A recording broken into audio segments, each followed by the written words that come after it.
Welcome all to the Node, your place for news, interviews, and education. I am Mike, aka Veteran Crypto, and joining me shortly will be David.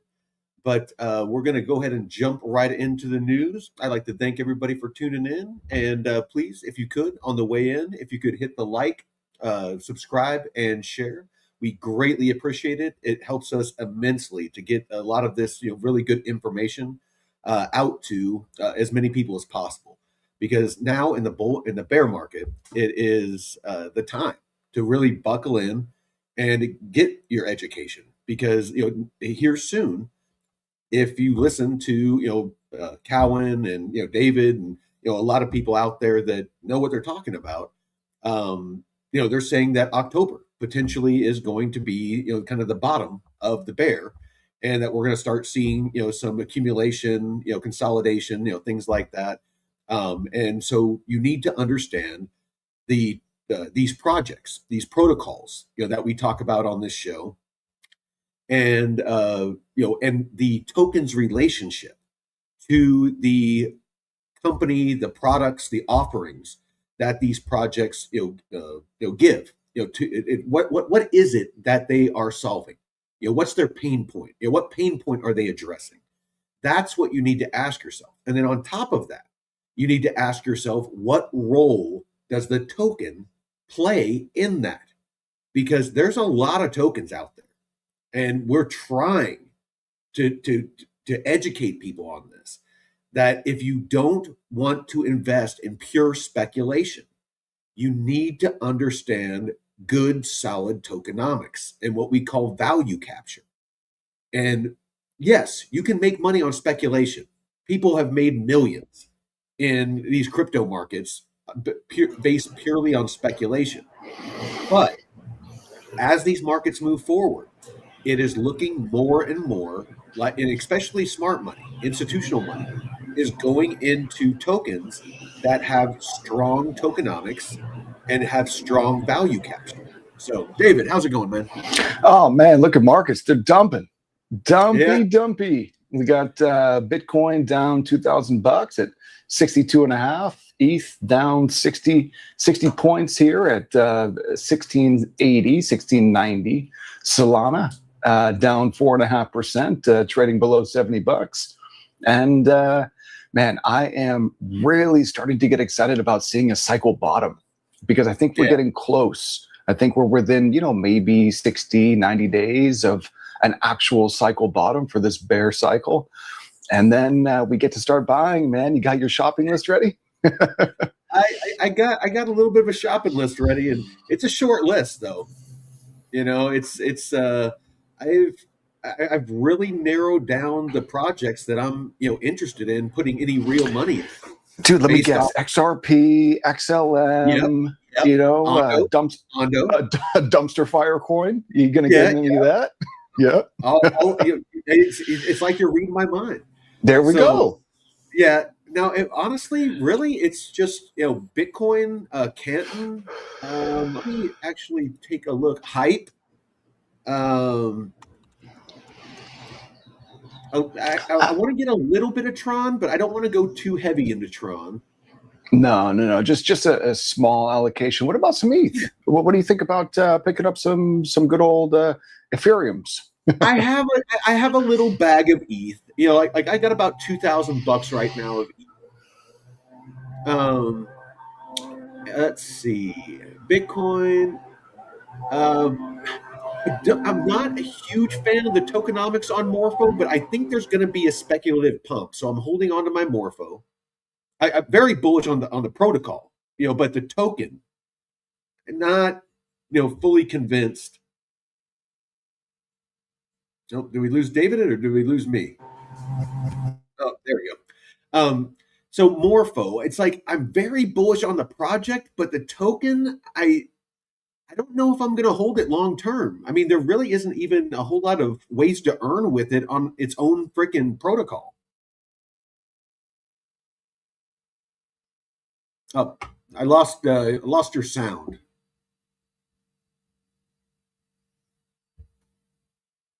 Is it me or you?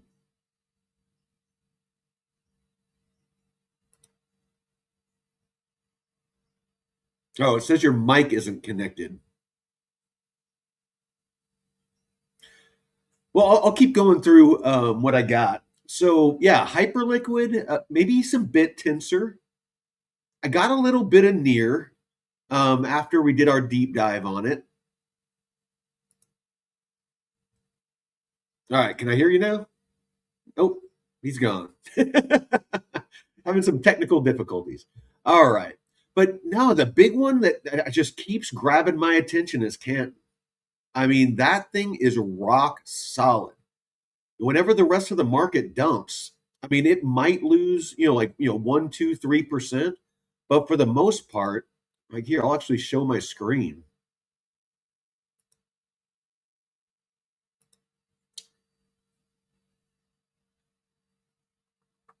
Let's see. Come on, show me Canton. There we go.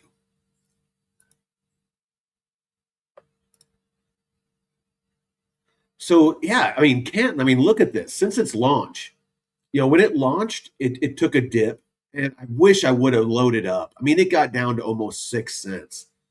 And then since then, it pumped back up. So it launched back in November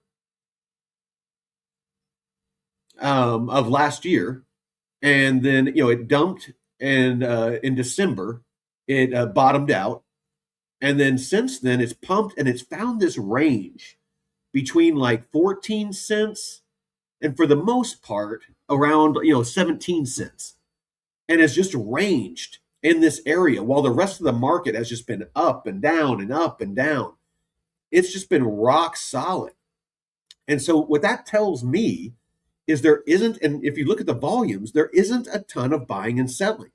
It seems like it's just people, buying and holding, and the price is just, is just like, again, it's just ranging. I am like, you know, watering at the mouth trying to find a place that I can enter into a stablecoin liquidity pool, a CC USDC liquidity pool that I can just sit back, that earns good fees, of course. But with the tight range that this is ranging in, there wouldn't be a ton of divergence loss or impermanent loss. And so as long as I was earning enough fees, yeah. Oh, gold and BTC shorts. Yeah. No, I mean, I could definitely see shorten Bitcoin, up until October, possibly. But yeah, I wonder what happened to David. Well, let's go ahead and start going through the news. So let's see, what do we got here?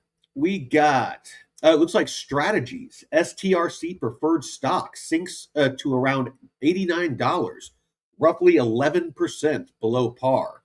I mean, this could have an impact on why Bitcoin is dumping right now. The CME plans to sue the CFTC over its perpetual futures approval as a Michigan judge rebuffs the agency on prediction markets. We've been seeing a lot of this. States that have been filing suits against prediction markets. It's for whatever reason. I mean, I don't know if because they consider it gambling, or or anything like that. But hell, you know what? Let's read a little bit. Let's see what the hell's going on with this. All right. So it's saying that the CME CEO Terrence Duffy said the exchange plans to sue the CFTC, arguing Kalshi's perpetual futures are misclassified swaps. The same day, a Michigan federal judge ruled that sports prediction markets aren't under CFTC jurisdiction, leaving the question headed for appeals. It looks like the Commodity Futures Trading Commission over its approval of perpetual futures earlier this month. Duffy told CNBC on Wednesday, putting the largest U.S. derivatives exchange in direct conflict with its own regulator. Duffy argued the CFTC's approval of Kalshi perpetual futures did not meet the Dodd-Frank Act's requirement for swaps. Under the Dodd-Frank Act, It clearly defines what a swap is and what a future is, and when there's two parties exchanging payments to each other. That's deemed a swap, he said, contending that the products approved as futures are actually swaps subject to different requirements. Duffy, who steps down next year, said the CME would need to understand the rules of the road before enlisting perpetual contracts of its own, and said he believed to an extent that the agency was misrepresenting facts, pointing to a CFTC release on 24/7 trading, and he said it was described as a rule when it was not. So this shows you there is a lot of uncertainty in these markets right now. These different protocols, these different chains, these companies, crypto companies, and traditional companies are still very unclear on the rules of the road. That is why we need the Clarity Act. That's why we needed the Stablecoin Act, the Genius Act that they already passed and signed into law. Is the institutions, for this to be adopted by institutions, things like that, you need to have. Yeah, a little bit of technical difficulties over here. I was installing Olama and Gemma 4 and just figuring out how to use GLM 5.2 from the cloud because I don't have the hardware to be able to run that one locally. You need like a $250,000 piece of hardware to be able to run that one. It's basically a replacement for Claude Mythos. And installing and running that stuff this morning, it seems like my computer needed a restart before it was going to cooperate. So my bad, but I'm back. No worries. All right. So yeah, we were just talking about how it looks like the CME plans to sue the CFTC over its perpetual futures approval as a Michigan judge rebuffs the agency on prediction markets. So I was just telling the audience that we're seeing more and more of this. A lot of these states are filing suits against these perpetuals markets or prediction markets, and prediction markets. A lot of the prediction market stuff, I think it's because they see it as gambling. I know that I think it's Nevada filed suit against prediction markets because it's in direct competition, with a large part of their state revenue that they make taxing casinos and gambling. Yeah, it's just so the CME. Look, they run the largest casino in the world. So and they see a threat to their business model. And so what these entrenched powers always do, and they've always done this, you go back through the history of the United States over the last 250 years, we have this long tradition of an entrenched industry, when a new up-and-comer starts to threaten their revenue sources. What do? Rather than innovating to create better products, what they do is they try to use the state to make those superior products illegal. So I think that's all that's going on here. Is the CME is afraid that we're going to see a lot of trading volume move on chain away from their control, and we're going to see a lot of these prediction markets take their trading volumes away. So what's good for retail is not good for the CME, and fuck them. CME, look, you gotta innovate, man. If you're not going to innovate, you're going to go the way of the dinosaur. And sorry, sorry. That's kind of what history has shown is you have to evolve or you die.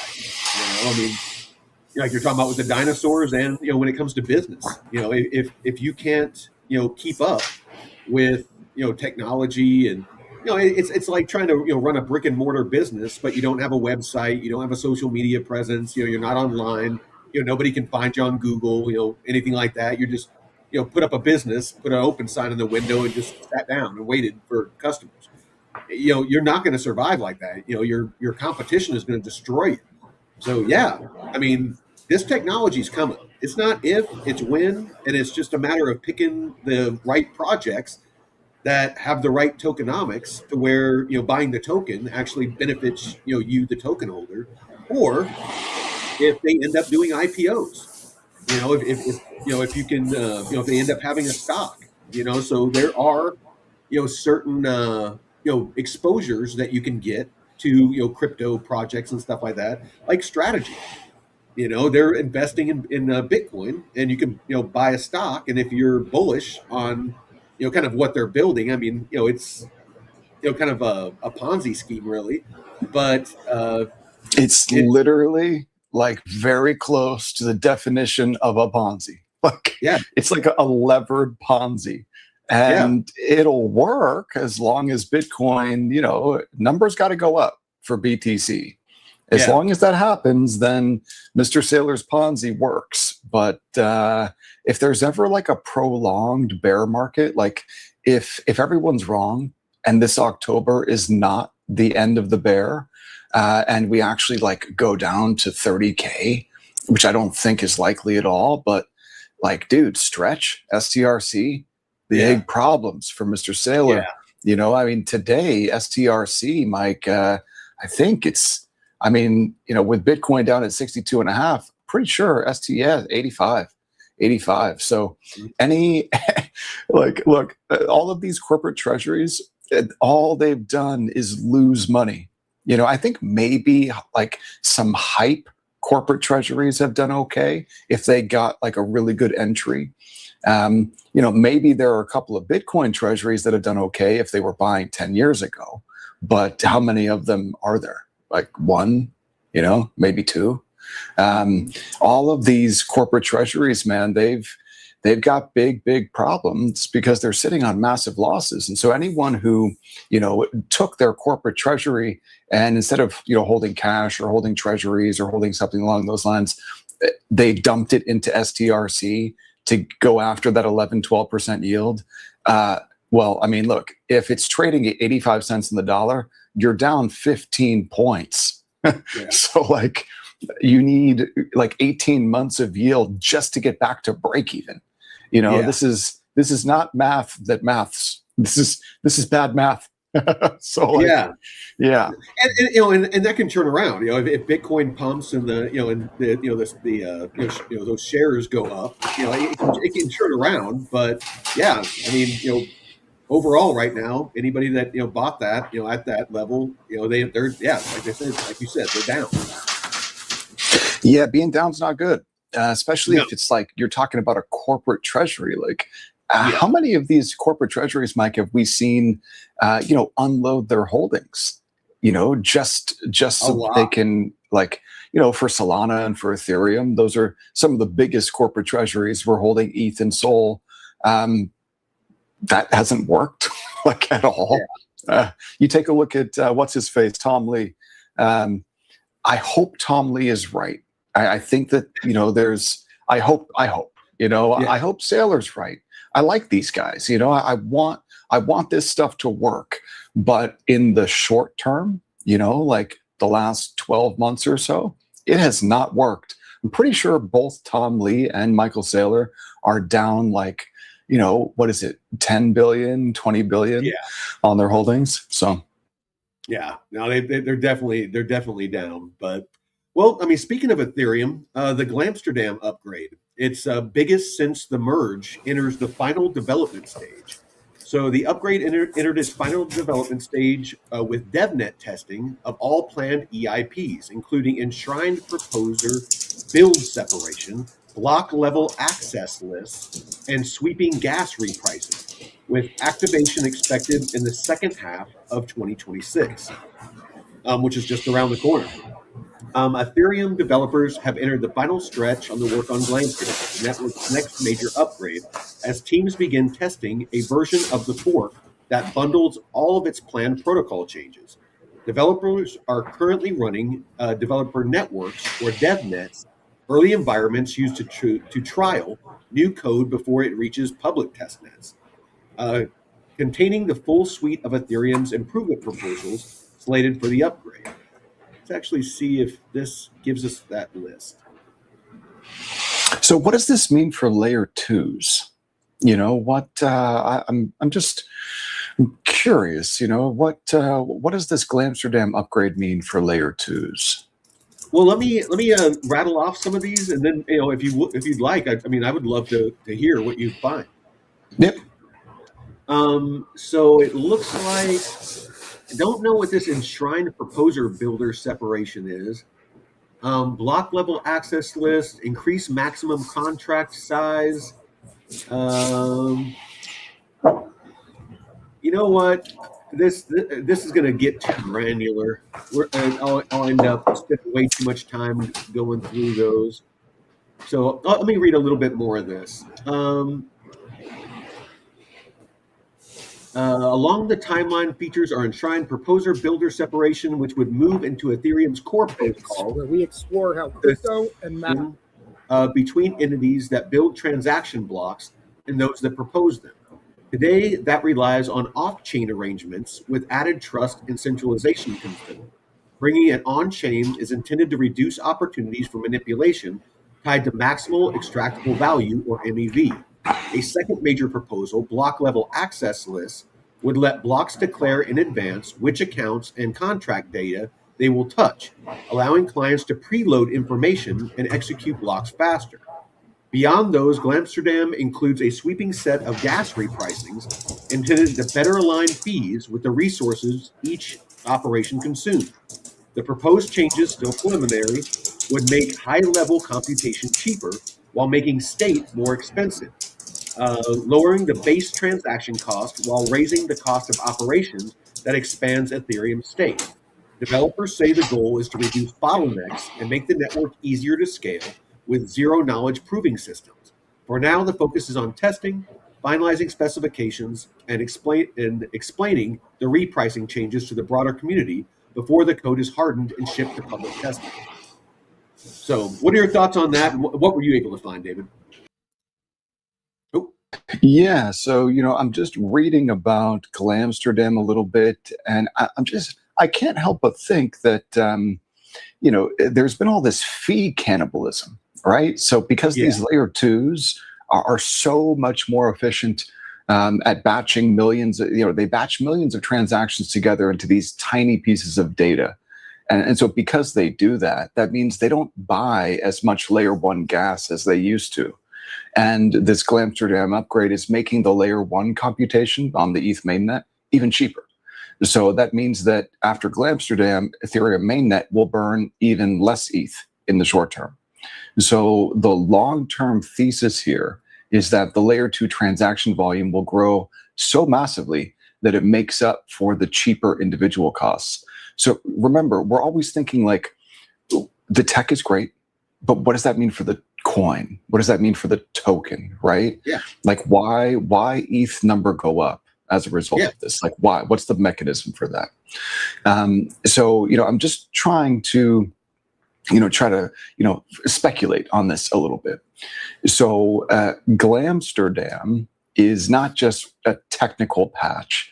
It's like a fundamental catalyst, people are saying, that could reverse Ethereum's current slump, right? So ETH hasn't exactly performed well, since 2021. It peaked out. It was like $5,000, was it? Dude, that was 5 years ago, and also last year. Yeah. Like it's it just put in a double top. That's all it did. It didn't actually break out to fresh all-time highs. It just kind of double topped out and looks like it might put in a double bottom. So ugly pattern. And then if you take a look at ETH in Bitcoin terms, if you've been holding ETH instead of Bitcoin, you've done nothing but underperform. So like, what's the thesis? Like why, the thesis is that Ethereum is like the global computer. It's a computer that anyone can run. It's permissionless. So that's a great, fundamental case. But why number go up for the coin? What's the catalyst that's going to push the price of the coin higher? Like, why should you invest in Ethereum? So I'm just not convinced yet that ETH number go up as a result of this Glamsterdam upgrade. So here's a couple of different bull, bear, base cases according to Gemini. All right, this is I'm just speculating here with Gemini. So once Glamsterdam goes live and we're in Q4 of 2026, this is by year end 2026. Gemini is saying here that the bull case would be between $500 and $7,500 by the end of the year, which is like ridiculous. And it says the reason why that could happen is Glamsterdam ships flawlessly and on time. And then there's a massive US tech stock rally that pulls crypto up, which just hasn't happened. We've not seen a correlation between tech and crypto. It's completely broken down. But if anything, there's a correlation on the downside, just not on the upside. So, like, you got the wrong type of correlation. And you would need massive ETH ETF inflows to really push the price of ETH up. We haven't seen that. So here's, more of a, I guess you could say, a conservative case by the end of the year, maybe like $3,000 ETH. I don't think that that's reasonable either. So, the idea here is that the Glamsterdam upgrade goes live successfully, but the market treats it as kind of a slow burn fundamental win. Bitcoin maybe by the end of the year starts drifting a little bit higher, and that could lift ETH up. I just haven't seen that. We haven't seen that play out at all. And then, this is referred to as the bear case. And it says the bear case is ETH at, between like 1,100 and 1,800. And so that would mean, okay, well, Glamsterdam goes live, but maybe there are, some type of technical delays potentially into 2027. I kind of doubt that. I think that they'll have no problem launching Glamsterdam. But if global macro conditions worsen and we see higher interest rates, then we're going to see continued institutional selling via these Ethereum ETFs. So, my thought process here, Mike, is that I want to be holding the highest quality digital assets I can possibly get my hands on. And honestly, there are very few of them. We're talking Bitcoin, ETH, Hype, Canton, Tau, Tron. That's basically it. Like those are my favorites anyway. So yeah man, Glamsterdam, I just don't see the case for number go up as a result of this Glamsterdam upgrade. There needs to be more buying pressure or burning pressure for the Ethereum coin. And right now there's not enough. So, well, I mean, what do you think that this is, effect this is going to have on layer twos like Base? I mean, if any. Oh, well, Base is still a centralized optimistic rollup. And those optimistic rollups, man, I think that the zero knowledge proof technology is better. And I think that they're probably going to migrate to that at some point. What does it mean for Base? I think that this stuff continues to improve over time. It's really just a matter of letting it play out, and being patient and, having the balls to step in and buy this thing when it dumps. So, for me, I'm just thinking about, okay, where do I start buying ETH? It's very, very simple. Like, this is retard simple. You wait until the beginning of October, and likely by the beginning of October, we're not going to see anything change. Whenever someone says this time it's going to be different, I don't think so. And so by the beginning of Q4, I think that we're probably going to see ETH, touch $1,200, break down below those April 2025 lows at 1,350 or so. And that's where I start buying. And, I think that they're incentivized. The Ethereum Foundation is incentivized to make Ethereum's tokenomics work. And I think they're going to be able to make it work. So yeah, I continue to be an ETH bull. I think we're getting close to the bottom. I think we're probably just a couple of months away from a nice buying opportunity. And hey, if you wanted to deploy capital now, maybe you take 2%. 2%, 3%, 5% max, just to kind of dip your toes in the water a little bit, especially if Bitcoin really breaks down below that 200-week moving average. But it's just not buying time yet. And, we got Mr. Kevin Warsh's first meeting as FOMC chair yesterday. And, look, it's going to be it's a different Fed now. So they're going to, it looks like, not give the same type of guidance. And thank God for that, because the Fed's guidance was always bullshit under Powell. So, they're going to step away from guidance like that. And he's going to really go, he said anyway, that he's going to really, go after making sure that we get back down to that 2% inflation rate, which honestly, like, Mike, we spend so much time going through, deep dives here on the channel, on the Node.pro and on the Node network. And, all of these different tokenomics schemes, the US dollar's got one of the worst tokenomics, man. Like it's really, really bad.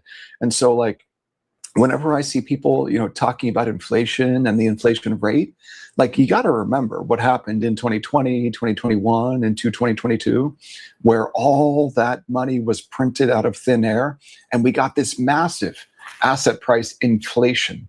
And so that asset price inflation of, like, for most things, between 40 and 50%, for many items, much, much greater than 100%. So that asset price inflation, now what people are arguing about is how much more inflation are we going to see year on year? It's not about, like, are we going to get prices down? That's not what people are talking about. What they're talking about is how much more value, how much more purchasing power will your dollars that you hold lose over the next year? And another big problem with this is the numbers that they use are fake. Like, dude, the inflation rate, if you buy groceries, like, I don't know if anyone here eats or something like that, you buy food. If you buy food or energy or housing, those are not inflating at, 3.5%, 4%. Those are inflating at 10%, man. And the only reason why, the Fed and, these institutions are able to say that, inflation is only at 4%. Well, it's because they've cooked the books. They've changed the way that inflation and CPI is calculated so that they strip out all of the things that actually really inflate, all the things that we use every day. Energy, everyone needs shelter, everyone needs energy, everyone needs food. So, like, those are the three things that they strip out of core PCI. And it's like, or core PCE, whatever. It's like, dude, like, the numbers are fake, man. So when we're talking about these coins, these tokens, these incentive mechanisms, all of these tokenomic schemes, and then we compare it to the US dollar, like, dude, we're running the ultimate shitcoin. So I think that exchanging your dollars for anything, any digital asset like Bitcoin, Ethereum, I'm going to throw Canton in there. I really like Canton. Exchanging your dollars for these digital assets in the short term, a ton of volatility.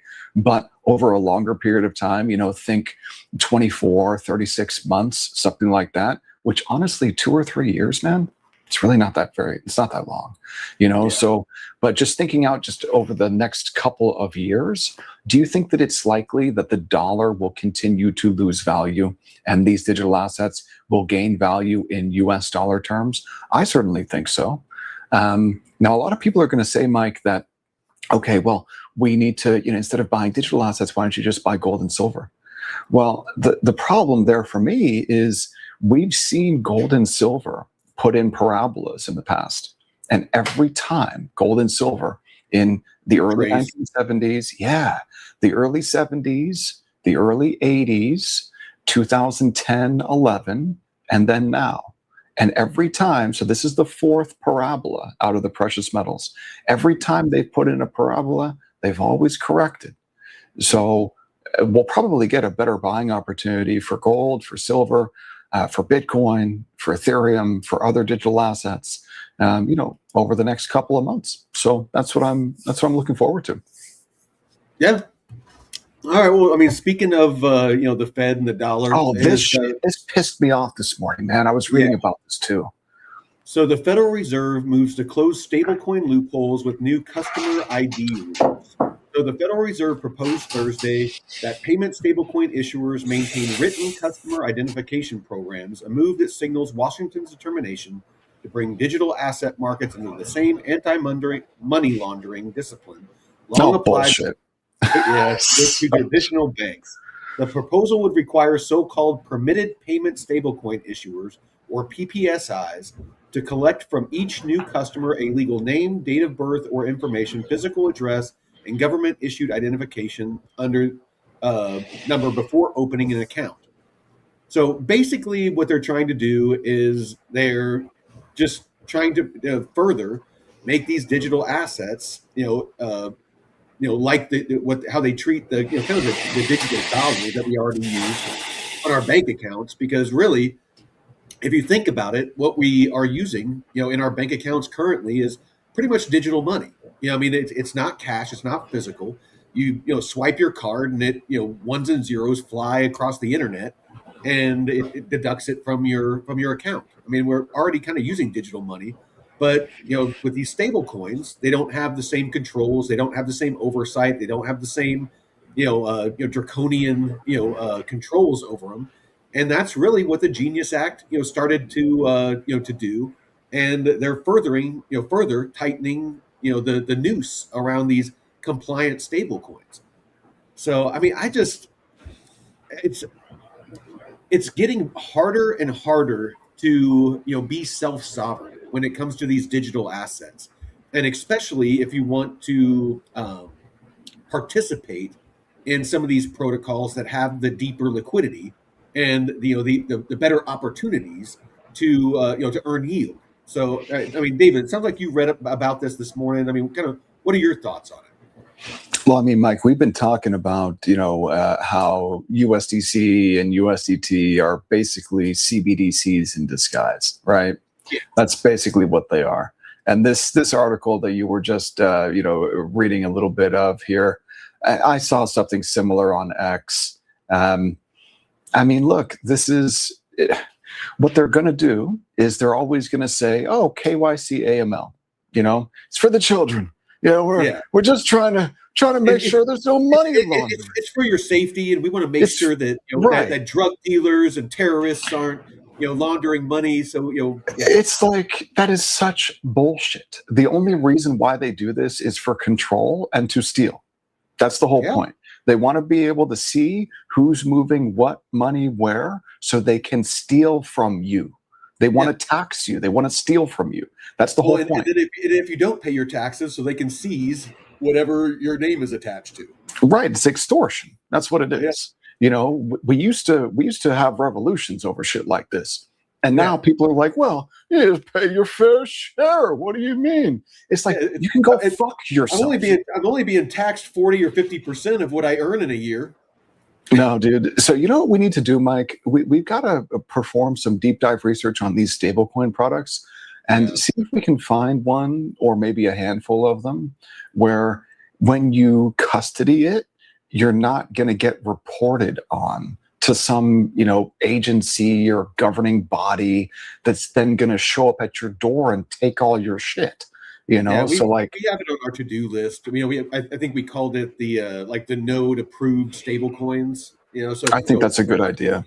Yeah, and we post that on our website. So if people wanted to be self-sovereign, they'd know what stable coins actually facilitate that you can that are actually backed by something. They're not backed by some volatile bullshit, or where it's going to depeg friggin' every other week or something like that. I mean, I kind of like that one called Bold. I kind of like that one.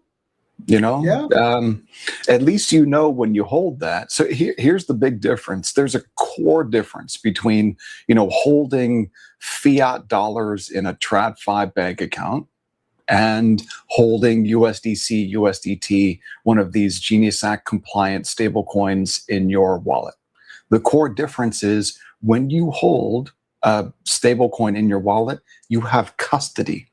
You custody that asset. Doesn't mean it can't be frozen, because the issuers, Tether and Circle, they can freeze it. But when you custody it, you actually own it. If you've got assets in a TradFi bank account, you don't own shit, okay? You have an IOU, and that bank, they can freeze, whatever assets you've got whenever they want to, and for whatever reason. Go ask those truckers in Canada how that worked out for them. Go ask the people who donated to the truckers in Canada how that worked out for them. Go ask, anyone that was, protesting in January 6th, how that worked out for them. Yeah.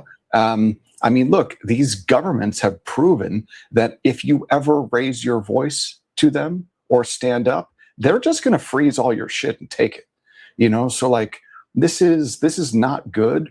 And Bitcoin fixes this. And I really, really hope that there are covenants on Bitcoin soon, so that we can get real DeFi on Bitcoin denominated in Satoshis. Because Mike, the more that we learn about what these agencies and governments plan to do to us, the more it becomes clear that, dude, we're literally governed by some type of demonic cult. Like it's evil, man. It's straight up evil. And, like the whole idea that you work for 6 months out of the year just to pay taxes, like that's retarded. Like, why the fuck do people accept that shit, man? It makes no sense to me whatsoever.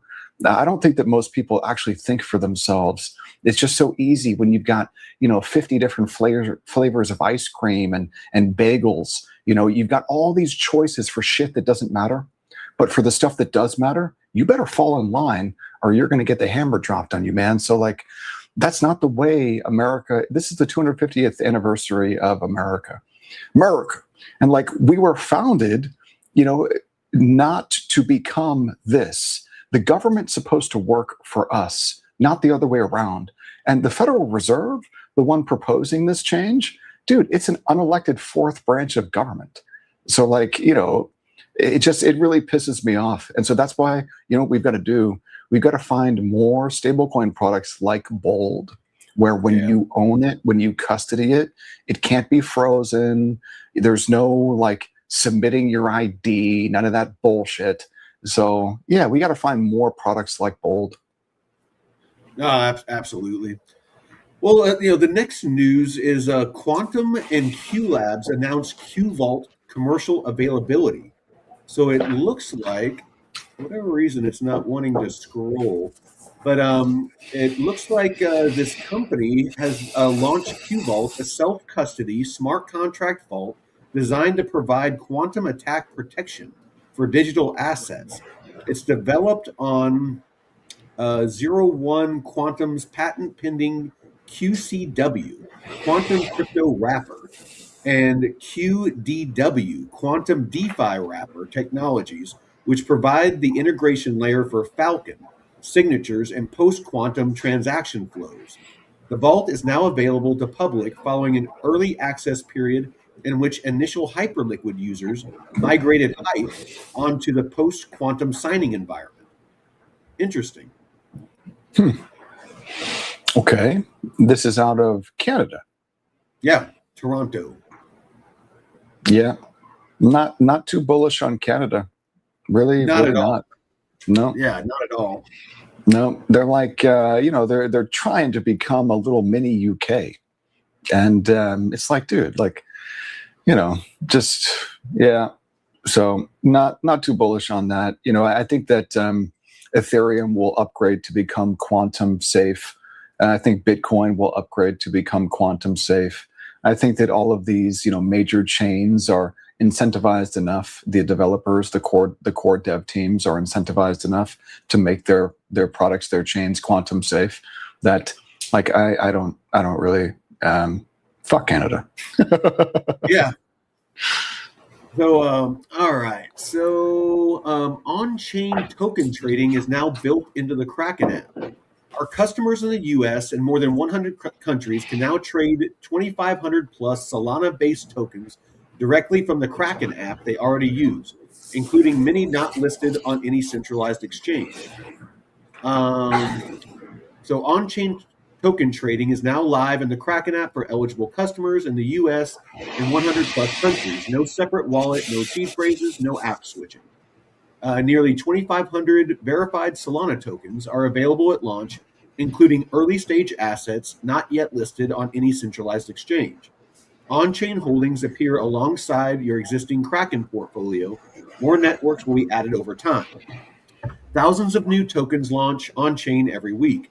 Communities form vast and early window for many of these asset closes before they ever reach a centralized exchange. Until now, getting into those markets meant navigating DeFi infrastructure on your own, setting up a separate hot or cold wallet, creating and managing seed phrases, bridging assets, and handling gas fees. That process works well for those already fluent in it. But for most people, interacting with DEXs or decentralized exchanges is a real technical barrier and one that has slowed broader crypto adoption. Starting So today, Mike, you know what these people got to do? All they've got what's to that? do is sign up for private coaching with me, and I Yeah. will teach them how to use these decentralized exchanges. Yeah, either that or start out with going through the no-cost DeFi University. That too. All the You know? information is there at no Yeah. cost. If you want to learn how to, swap into these assets on Solana, on Ethereum, you name it, any chain. We operate on every chain.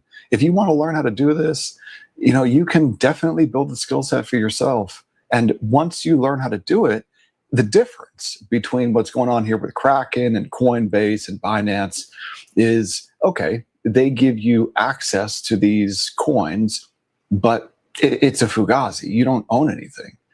Like, it can be frozen at any time and for any reason. You don't actually custody You anything. can buy them and move them into a cold storage wallet. Right, but you got to know how to do that.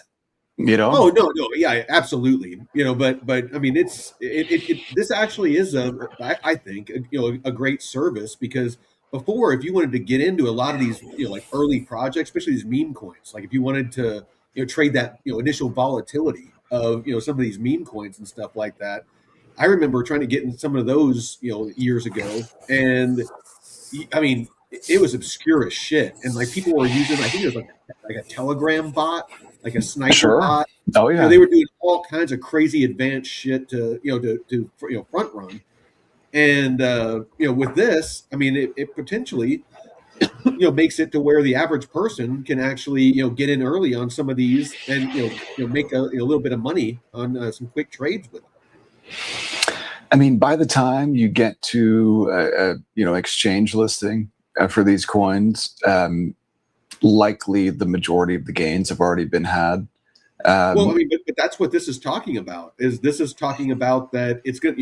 When those tokens go live, like on Solana as of right now, that it would be available, on the platform to buy. So, I mean, that wasn't what I understood from this article. It looked to me like they're just making a lot more coins available. But when these, and just keep in mind, anyone who's thinking about trading meme coins, you're gambling. Okay, so like, treat it as if you were, I see that. So just treat it as if like you're going to a casino and you're playing cards or craps or something. Go into it thinking, okay, I'm going to have some fun, and this is how much I'm willing to lose. So, but I don't think that this means that you're going to be able to trade, Solana coins immediately when they launch on Kraken. Is that what this means? I don't know. I don't think so. I would like to look into this. What to know before you trade. On-chain trading is self-custodial. Right. Kraken does not hold your assets or private keys. Yes, it does. Wait, this is on Kraken's blog. They're claiming they don't. Well, so that doesn't make any sense. So Kraken, does custody your assets. Oh no, it's saying on-chain trading. On-chain trading is self-custodial. Okay, so if this is on-chain trading, then I see what Kraken's doing with this, Mike. So what they're doing is they're abstracting away the wallet process. Yeah, like, that's what they were saying. That get rid of the bridging and the gas and all that stuff. Okay, so all this is if you don't want to spend the time to build the skill set to figure out how to trade this stuff yourself, custodially yourself. If you want to be self-custodial and learn how to do this yourself, okay, that's great. But what Kraken is saying here, I believe, is that if you've got a Kraken account, right, that they're going to make this stuff available to you through the Kraken app, but without the complexity of having to manage a seed phrase and gas. So they're abstracting that away, but they're going to report on you, man. Like, Oh yeah. Yeah, so absolutely. Like, I mean, they're U.S. compliant and all that, so they're going to follow all the man's rules. Yeah, so fuck that. This is bullshit. Just figure out how to open up your own wallet. I mean, for the average person, this is awesome news. For somebody who wants to be very self-sovereign and kind of off the grid with their assets that they're buying.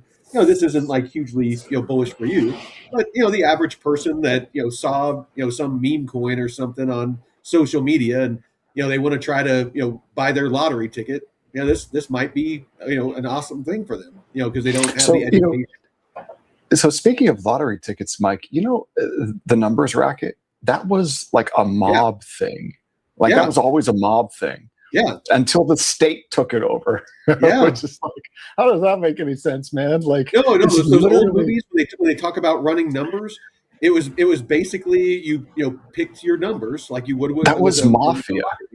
Yeah, but you gave your selection to the mafia, and the mafia decided who the winner was, and they got a portion of the pot, and the mob kept most of it.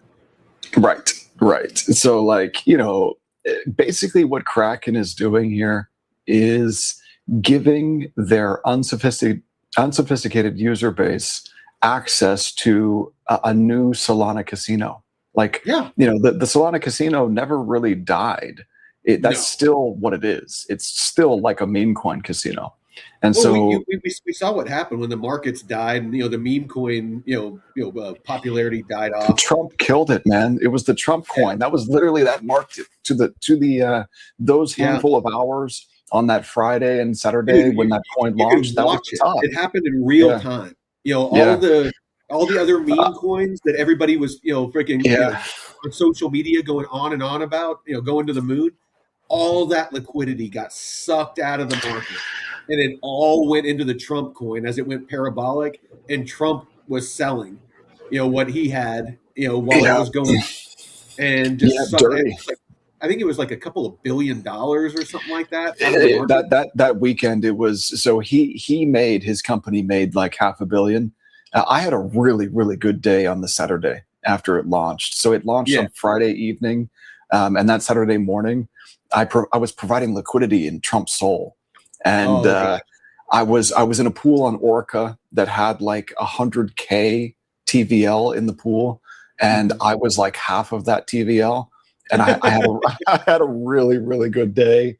And then I got out. I was in that pool for like 6 hours, not even like maybe 4 hours. But that marked the top for Solana. And dude, Solana is a fucking meme coin casino. What type of like real true dApps do you have on Solana? You got Jupiter. That's an exchange on there. I mean, there's a couple of exchanges. I mean, Pump.fun. The meme coin. Freaking casino. It's the Las Vegas of meme coins.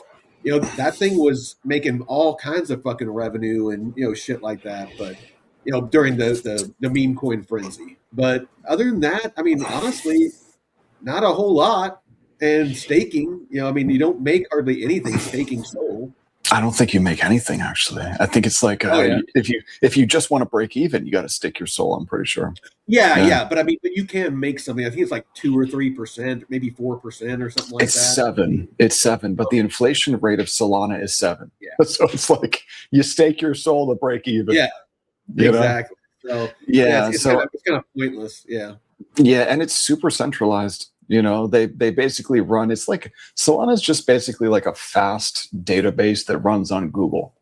So like, people are going to start calling us the FUD channel because I mean, it's like we just dude, tell me I'm wrong. No, but that's the thing is it's like pretty much every channel out there. All they want to do is talk bullish about everything.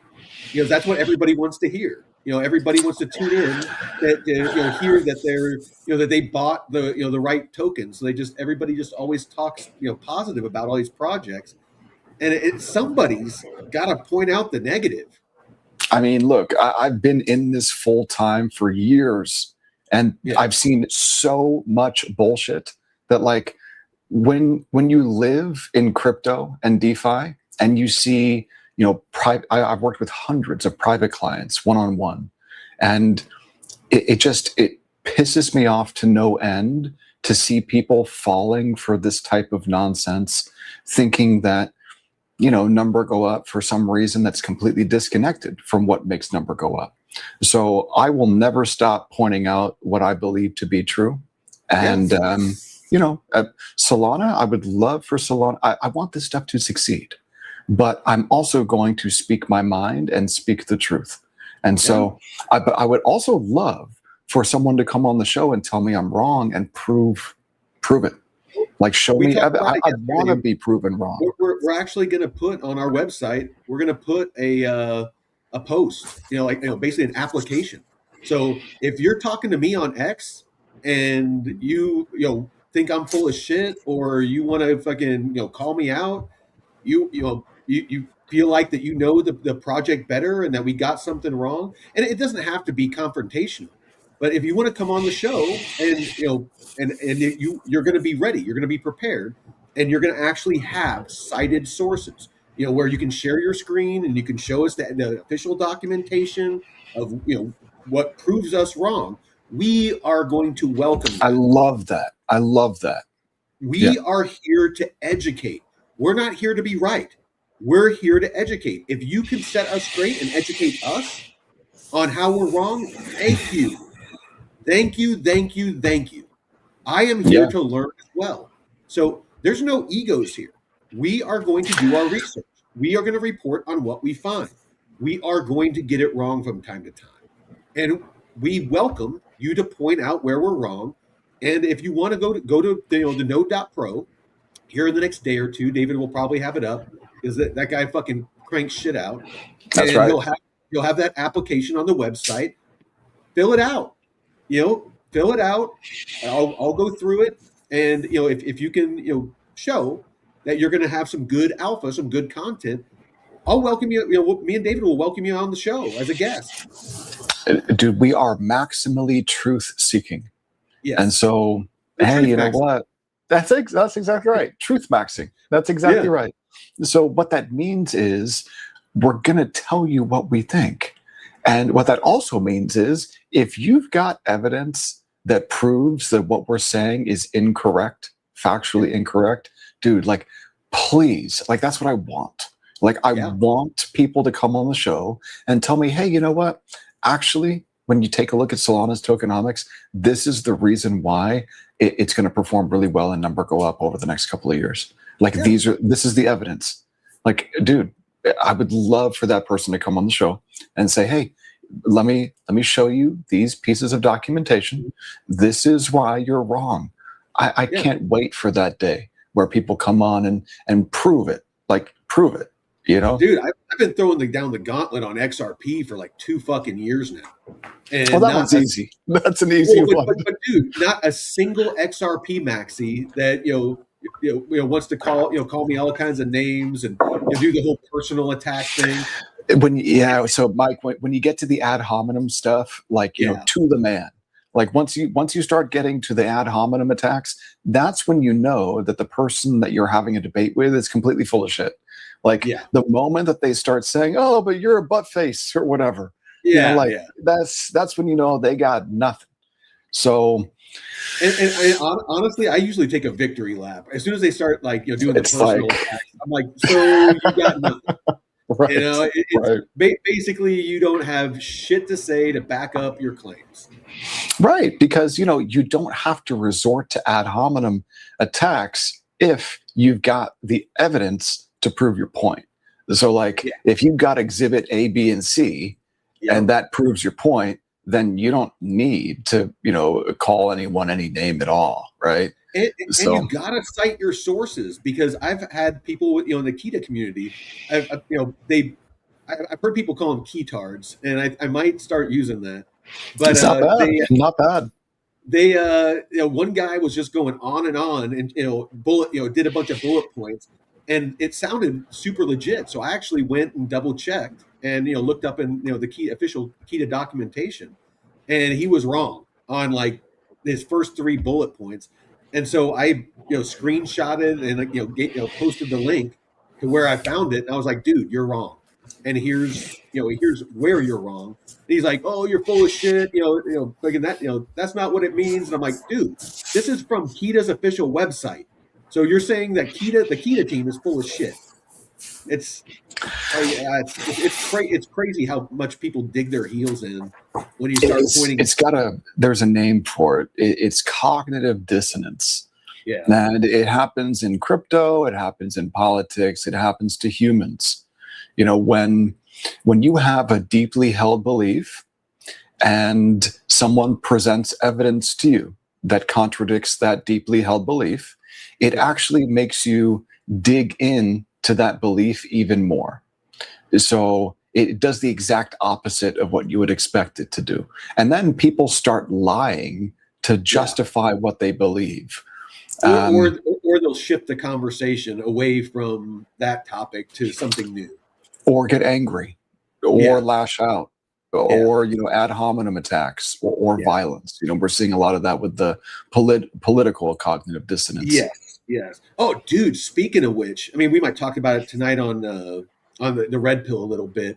But dude, they arrested like 16 people that UFC fight that was at the White House.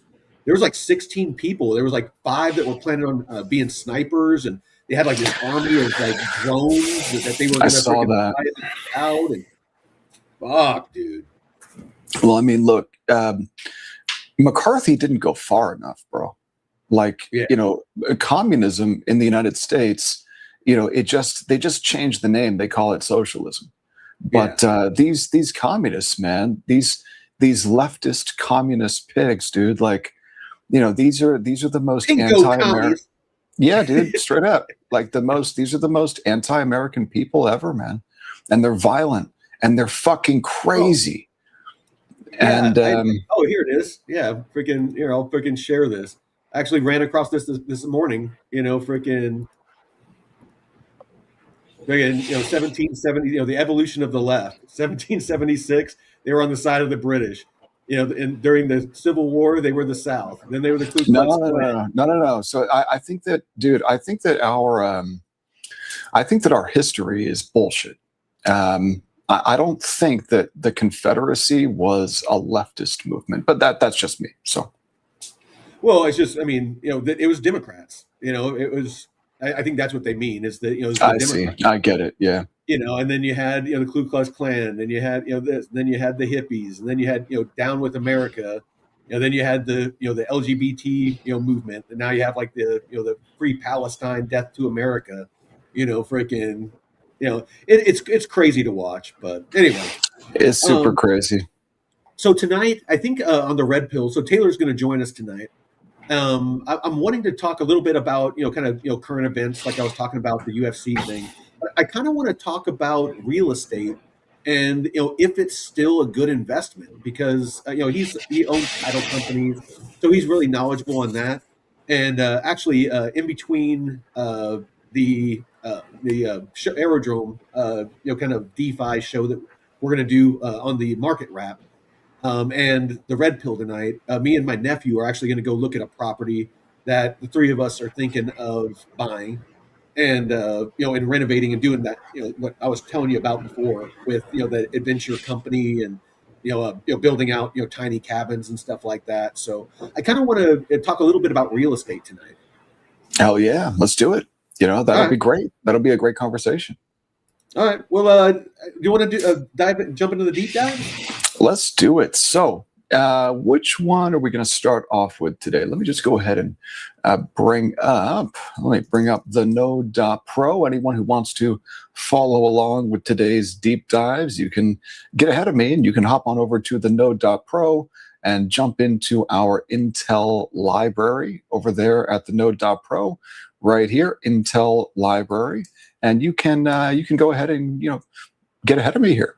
So we're going to talk today about Turnkey and Privy. And real quick, it's all of the deep dives that we have ever done on this show are all in this library. So the 2 top ones that are the featured, those are the ones that we're doing that day. And if you just scroll down through, we publish every single day a couple of deep dives on different protocols, coins, tokens, all sorts of different stuff. And, if you just scroll down through this, like our deep dive Intel library is really growing quickly. And, give it just a couple of more months, and we're going to have literally hundreds of pieces of searchable deep dive research in here. So that's the next thing that I need to do also, Mike. You see where it says search Intel library? Oh, yeah, yeah. I've got to make this all searchable, and I So will. we can sort it, and they can search, and yeah. Right, exactly. And so right now I haven't built that feature out, but I will. So today, Turnkey and Privy. Let's start with Turnkey. This will be interesting. So for anyone who's watching, who's a developer, a Web3 developer, or a Web2 developer who wants to integrate, Web3 products into their app, or wallets into their app, you got to learn how to use Privy and Turnkey. So we're going to start things off here with Turnkey. And Mike, I'm just going to go ahead and hit play. Let me know if you can't hear it. This visualization represents the core tension in enterprise Web3 infrastructure, securely processing high-frequency digital transactions without creating critical bottlenecks. This split screen illustrates the primary Web3 trade-off. Left, multi-party computation networks. Right, centralized custodians requiring blind trust. MPC's bottleneck is reconstructing key shards through multiple rounds of distributed network consensus. Okay, so that MPC architecture, when we were taking a look at Fireblocks yesterday, Yeah. Don't they use that MPC? I believe so. Yep. Turnkey bypasses this using a localized trusted execution environment on AWS Nitro enclaves. By localizing the process, execution time drops to between 50 and 100 milliseconds. That is roughly 100 times faster than traditional MPC signing.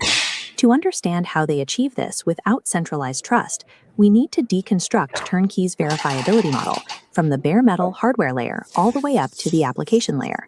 We will examine three distinct structural pillars: physical memory isolation, cryptographic execution proof, and programmatic AI agent guardrails.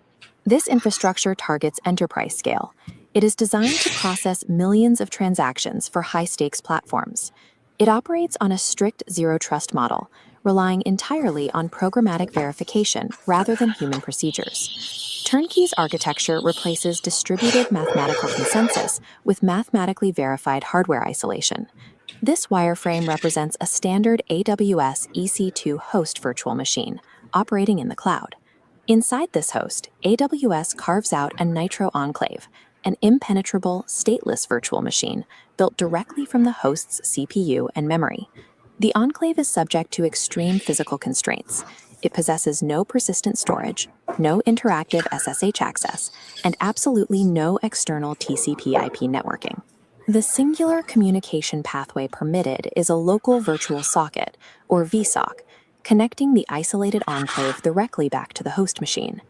Inside this boundary, cryptographic entropy is generated entirely independent of the host, using the hardware-rooted Nitro Security Module, or NSM. The enclave uses this raw NSM entropy to generate the master wallet seed. Before leaving the enclave, the master seed is encrypted using a threshold-derived quorum key to ensure it is never exposed in plaintext. This encrypted ciphertext is then safely passed out of the enclave and stored in Turnkey's external disaster recovery databases. When a live signing request begins, the database coordinator fetches the specific ciphertext required for the transaction. This animation traces the exact path of that ciphertext. It travels from the external database and routes through the narrow VSOC channel, passing through the thick boundary line into the isolated enclave zone. Once inside, the critical decryption phase occurs. The ciphertext is decrypted strictly within the hardware-isolated, volatile memory of the enclave. The execution logic inside the boundary derives the specific child key pair and generates the cryptographic signature. The moment the signature is generated, an immediate purge sequence wipes all raw key material from volatile memory. Because raw keys never touch persistent disk storage or enter host memory, extraction vectors like memory dumps or hypervisor breaches are mathematically neutralized. This architecture creates an immediate dilemma. If external SSH access to the enclave is physically impossible, how can developers trust the code executing inside it?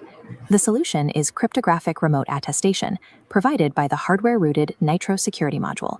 This column shows the measurement process. At boot time, the NSM measures the exact software state and writes cryptographic digests into dedicated platform configuration registers, or PCRs. The most critical register is PCR 0. This is the exact measurement of the compiled operating system and the base application image. PCR 3 verifies the AWS IAM role, ensuring the enclave is executing strictly within Turnkey's official account boundaries. Turnkey maintains a secure software pipeline, utilizing a minimal unikernel called Quorum OS, and compiling all code deterministically using the Stage X framework.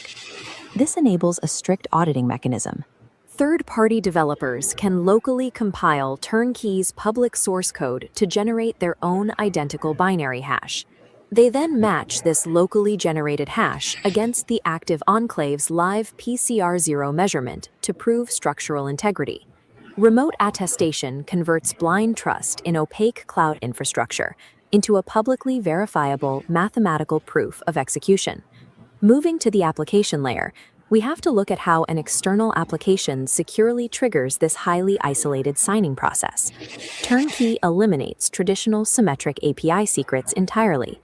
Instead, developers are required to hold an asymmetrical P256 private key in their own environment. This graphic illustrates the cryptographic stamping protocol. The sender must sign the entire serialized post payload, creating an X stamp header, and attach it alongside a digital timestamp. The enclave independently parses this stamp, verifying the signature against the registered public key. To defend against replay attacks, the enclave compares the payload's timestamp against the hardware-rooted clock provided by the NSM. The validated request then hits an internal gatekeeper, the policy engine. This intercepts the incoming request and either routes it forward to the signer enclave or rejects it entirely. Okay, so I'm using Turnkey to basically implement harnesses and AI agents into a DApp that I've been building for trading on Hyperliquid. And this policy engine right here, this is super important because when you've got, your agent and your agent has a wallet and, you need to make sure that there are really super specific guardrails for what that agent can and cannot do. So this policy engine, getting this stuff right, super important. The core technological innovation of the policy engine is its ability to natively decode smart contract input data directly inside the hardware enclave. For example, it can evaluate off-chain parameters, allowing a script to call a mint function, but automatically rejecting the signature if the value exceeds a specific token limit. If a policy evaluates to deny, the request is immediately dropped before the core signer enclave is even triggered. This Looks like getting a little bit of freezing out here. Let's see. Let me see if I can get this thing. We're at 6 minutes and 19 seconds. I'm just going to hit refresh on this. Let's load this up one more time here. And let me see if I can get this to work, Mike. I think might be getting some errors here. An error occurred. Look at that. Okay. Might be YouTube. Could be. What's going on with YouTube? Is YouTube having problems? Looks like YouTube might be having some problems. That's definitely possible. Let me see if I can find that piece of content on our YouTube channel. Let me just see if I can hop in here and find that for everyone so that we can continue where we left off here. So if I just go to content, maybe I think it's working for me. I can share my screen. I've got it over here on on YouTube, and we were at 6 minutes and 19 seconds. Oh, it says an error occurred. Here, I'll share my screen. Let's see. Yeah, it still says an error occurred for me on YouTube, but also an error occurred on the Node.pro. So Enclave is even trickier. There we go. This architecture successfully decouples smart contract access controls from the actual on-chain code state. Because these rules are evaluated inside the secure enclave, an attacker cannot bypass destination limits, even if the platform's primary backend databases are fully compromised.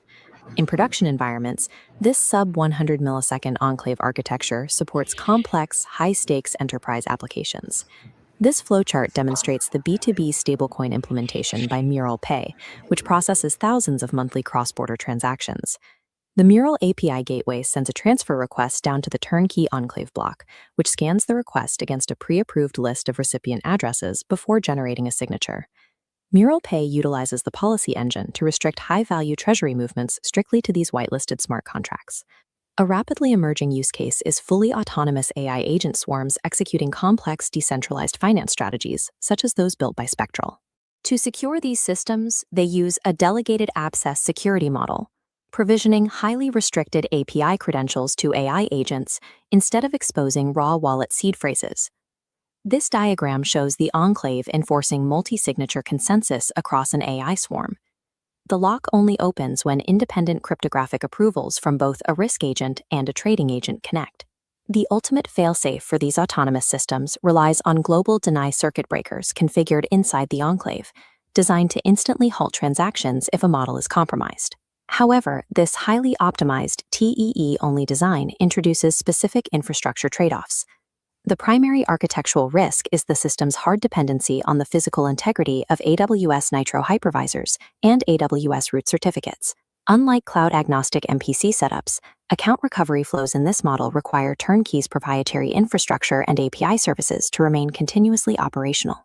To mitigate these risks, organizations must aggressively enforce the principle of least privilege, deploy enclave-level kill switches, and mandate multi-signer quorums for all critical treasury actions. By sacrificing cloud infrastructure neutrality, Turnkey achieves unparalleled hardware-isolated execution speed, creating a programmatic foundation for autonomous enterprise wallets. Okay. So basically, it's reliant on AWS, but with that trade-off, you also get the benefit of being able to launch potentially millions of AI agents in your dApp for users. So really, really good stuff there. And Alex Winfield 7518, I see your comment in the chat. Just want to make sure that we can give everyone the best viewing experience possible. So yeah, just wanted to find out what type of. It was just like whenever you're like picking up your glass and setting it down, and the water bottle. It was kind of loud, so I muted you. Really? Oh, okay, got it. No big deal. All right, so yeah, so I mean, remember the architectural isolation. Turnkey uses hardware level memory and network isolation via Amazon Web Services, Nitro enclaves, eliminating the risk of key extraction from host memory or disk, verifiable execution, superior performance, agentic future, and enterprise readiness. So let's see. So this is all the if you want to read through the content, this is bulleted just kind of material. If you're the type that likes to read stuff, if that's how you absorb information, here's the slide deck.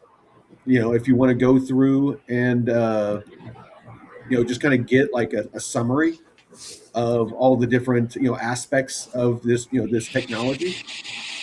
And these don't have a token. These two projects don't have tokens, but again, it's important to understand all the different wallet offerings and how they operate, because some of these to find places for some of these assets. Like David right now is trying to find a place for Canton. He wants to buy some Canton, but he wants to have a native Canton. Like that's actually held on the Canton network. And so, it's important to understand how these wallets operate, and if you're holding wrapped versions of assets, or if they're custodial, non-custodial, if what safeties that they have in place, as far as security. Me personally, I mean, one of my favorite wallets has become Rabby. Me too. Yeah, Rabby. I like the Rabby wallet. I've used a lot of wallets, and Rabby's pretty good. Phantom is pretty good too. MetaMask has really upgraded their user experience. Not going to lie, They needed MetaMask has. in a They really bad, needed to. in a big way. They needed. Well, they did. They did, and MetaMask isn't bad now. So there's a lot of great wallets out there now. So just taking a look here at Turnkey's website, right? If anyone wants to learn how to build using Turnkey, I think more than just taking a look at the website, what you really want to be doing here is hopping into the developer documentation, because this product is, for me, it's a little bit complex to get started using, or at least using properly. Okay, so there's a difference between being able to create an account here and set things up, and then actually being able to implement this in your website and your dApp. So I would hop into the Turnkey documentation, learn about how to use the API. So there are certain things that you can do with the API that I haven't figured out how to do with the UI, the user interface, like that public-facing user interface that you use when you create an account at Turnkey. There are things that I think are just better to do using the API. So definitely hop in here to the documents, read through the API stuff. And look, if you want to be able to build, true AI agents into your website, into your dApp, Turnkey is what you probably want to start with. Now, if you're an institution and you want to be able to do something like that, then hop on over to Fireblocks, right? Fireblocks is the place to start, although you could probably use Turnkey too. And then, this kind of leads in, Mike, to the next piece of content that we're going to take a look at, which is, all about Privy. So you've got Turnkey and you've got Privy. So Privy is now owned by Stripe as of June 2025. And so what Privy allows you to do is, a lot of those wallet connectors, when you connect your wallet to a dApp, or maybe you've got to pass some type of KYC AML, pretty sure that Privy, helps you to do that. But let's take a look at this, because, look, I don't know much, if anything, about Privy, and I really want to learn more about this. So let's take a look at this here, and hopefully this piece of content plays. Mike, let me know if you can't hear it. Yeah. The financial infrastructure layer is currently undergoing a massive consolidation. This was marked recently by Stripe's $1.1 billion acquisition of the stablecoin platform Bridge, followed immediately by its acquisition of the wallet infrastructure provider Privy. These acquisitions target the structural friction between public blockchains, which rely on deterministic user-managed keys, and traditional fintech, which optimizes for frictionless scale and parallel throughput. Operating as an independent product under Stripe, Privy's integrated infrastructure now powers over 120 million accounts and clears billions in global payroll and remittance volume by forcing these two systems to communicate. To understand how this integration actually works, we are going to deconstruct Privy's infrastructure stack, starting at the bare cryptographic key layer and moving up through programmable AI agents and enterprise treasury routing. We will build this model from first principles, analyzing the exact mechanisms that translate mathematical microcomponents into global transaction macrostructures. By examining this dependency chain, we can map how specific cryptographic primitives enable the deployment of global-scale financial applications. Unifying these architectural rails is the prerequisite for moving digital assets at the speed and scale of traditional payment networks. At the foundation of this infrastructure stack is a paradox: how to maintain cryptographic self-custody without sacrificing user onboarding and experience. The answer relies entirely on key management. Traditional multi-party computation, or MPC, approaches this by generating signatures collaboratively without ever reconstructing the private key at any single point in time. So over the last 2 days, we've taken a look at 3 different businesses, protocols, whatever you want to call them. Fireblocks, institutional MPC. We just took a look at Turnkey, which uses a different approach. And now we're taking a look at Privy. So this is all about how do you custody keys securely and at scale for humans and AI agents when you're building in DeFi and Web3 and FinTech. Privy takes a different architectural route. They rely on Shamir's secret sharing. In this mathematical model, the private key is represented as the constant coefficient s within a random polynomial of a specific degree. That constant term is shattered into mathematically independent coordinate shares. These individual shards are distributed across distinct security boundaries, primarily dividing them between the user's local device and Privy's isolated server infrastructure. To execute a transaction, the platform performs Lagrange polynomial interpolation. Crucially, this reconstruction occurs strictly within a hardware-isolated trusted execution environment, or secure enclave. The reassembled key exists for a fraction of a second. It signs the transaction payload and is immediately purged, never touching persistent disk storage. By isolating the key generation inside tamper-proof hardware, Privy enables its flexible custody API. This allows 3 distinct custody paradigms to operate side by side through a unified interface: self-custodial, developer custody, and fully licensed third-party custodial models. System architects allocate these configurations on a per-wallet basis. Depending on local compliance guidelines or target demographics, developers can toggle custody models without rewriting their core application logic. Binding Shamir's secret sharing strictly to hardware enclaves resolves the tension between seamless onboarding and verifiable security. It provides the trusted base for everything built above it. Moving one layer up the stack, we encounter the problem of multi-chain fragmentation. Historically, users were forced to manage distinct transaction nonces, native gas tokens, and isolated balances across disparate networks, like Ethereum, Solana, and Arbitrum. This created massive friction for standard retail applications. Privy resolves this through the digital asset account. This primitive consolidates those multi-chain balances into a single aggregated unit. When an asset arrives from an external network via a universal deposit address, the underlying infrastructure intercepts it. The system automatically routes the asset through an integrated liquidity swap, bridges it to the designated target chain, and credits the unified balance in a single continuous step.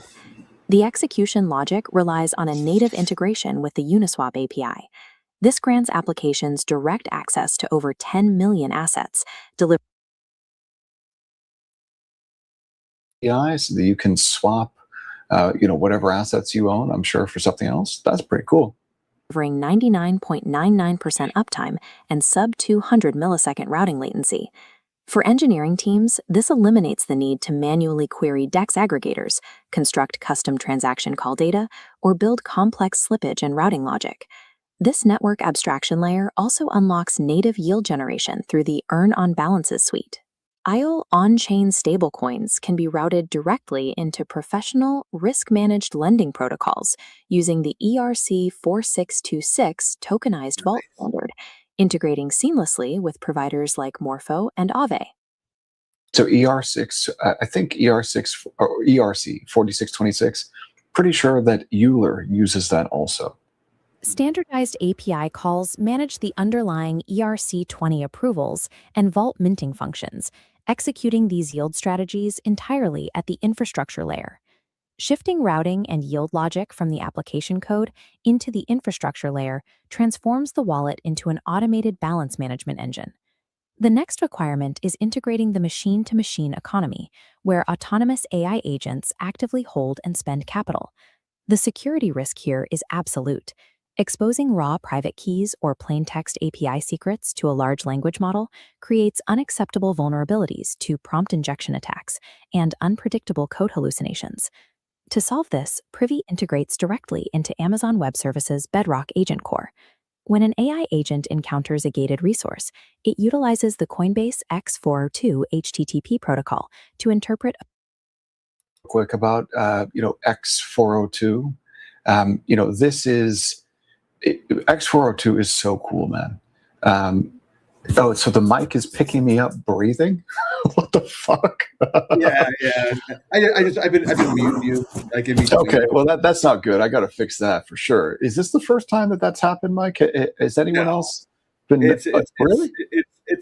I don't really notice it, but now that people are mentioning it, I've noticed it. It's not a huge deal. It is a huge deal. That's horrible. That would piss me off. If I was watching the stream and I could hear myself breathing, I would not watch the stream. So like, yeah, I gotta fix that. That's not cool. Okay. So, but X402. So Coinbase has something called Agent Kit. So for anyone who's interested in learning how to build these AI agents, yeah, definitely take a look at Coinbase's Agent Kit because you can build these agents yourself. And we were taking a look at that virtuals protocol the other day, Mike. And virtuals protocol, they've like created this thing where you can create AI agents, but it's within like this virtuals nonsense. If you just want to create an AI agent to do something for you, where it's got a wallet and an email address, and it can actually perform actions for you in real life and get paid and make money, take a look at Agent Kit. There's another one, I don't remember the name of it, but so there's Coinbase's Agent Kit. There's another Agent Kit that's pretty good too. And this is the machine to machine economy. So this is really important for us to start to learn. This is brand new stuff. We're at the cutting edge here. A 402 payment required payload. The agent executes the payment through the delegated actions framework. The user maintains absolute key custody, granting the agent temporary authority bound by a deterministic payment session with strict spending limits and a time-to-live expiration window. Privy's hardware-enforced policy engine evaluates these constraints. Before any signature is generated, the secure enclave checks the incoming transaction request against these predefined Boolean conditions. The execution payload leaves the AI agent runtime, routes securely through an encrypted AWS KMS token vault, and enters the Privy secure enclave. The hardware environment evaluates the numerical JSON RPC parameters exactly as they are passed, whether measuring Ethereum in Wei or USDC in microdollars. This strict parsing prevents malicious application layer conversion exploits. Simultaneously, the policy engine is configured to explicitly deny arbitrary message signing operations, such as personal sign, effectively neutralizing phishing attempts against the delegated wallet. Because these rules execute completely inside the tamper-proof hardware boundary, the logic is immutable. Even if the agent's LLM code is compromised, it cannot bypass the maximum spend limit. Cryptographic hardware-enforced policies are a specific architectural requirement for making autonomous agentic commerce structurally safe. We can apply this exact stack to high-volume corporate architectures, driving systems like Deal's DLUSD global payroll and Majority's instantaneous Solana remittance pipelines. Traditional blockchains suffer from a severe operational bottleneck. Because each address is limited to sequential execution governed by a strict transaction nonce, a single high-volume payout queue quickly stalls out. Privy circumvents this using parallel execution wallets. The central treasury system utilizes event-driven webhooks to automate execution, spraying the load across multiple parallel wallet nodes simultaneously for instant payouts and balance sweeps.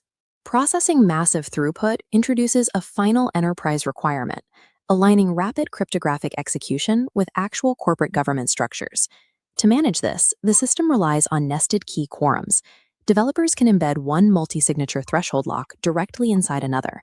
A security team's internal approval threshold can be configured to meet, registering as a single valid vote toward an executive administration's parent threshold. High-risk treasury actions employ an asynchronous manual approvals workflow. An API client proposes an intent. The system holds it in an asynchronous review state, requiring a human administrator's device-bound MFA approval, and only upon completion does the secure enclave generate the final signature. Executing threshold math and multi-tiered governance rules entirely within the trusted execution environment ensures that complex corporate treasury controls remain immune to database manipulation or single-actor compromise. Looking at the fully assembled architectural model, we see hardware-enforced secret sharing at the base, automated network abstraction in the middle, and programmable agentic policies executing at the top. The era of the digital wallet acting as a simple, static self-custody tool is ending. By pulling cryptographic key assembly directly into hardware enclaves and pushing multi-chain logic into the API, Privy operates as an active financial execution engine. This clarifies the macroeconomic consolidation happening across the industry. Stablecoins are settling as the default rails for cross-border transactions, and autonomous AI agents are stepping in as direct participants in global commerce. Deterministic hardware security and massive parallel throughput are the foundational requirements needed to scale the future of programmable on-chain commerce.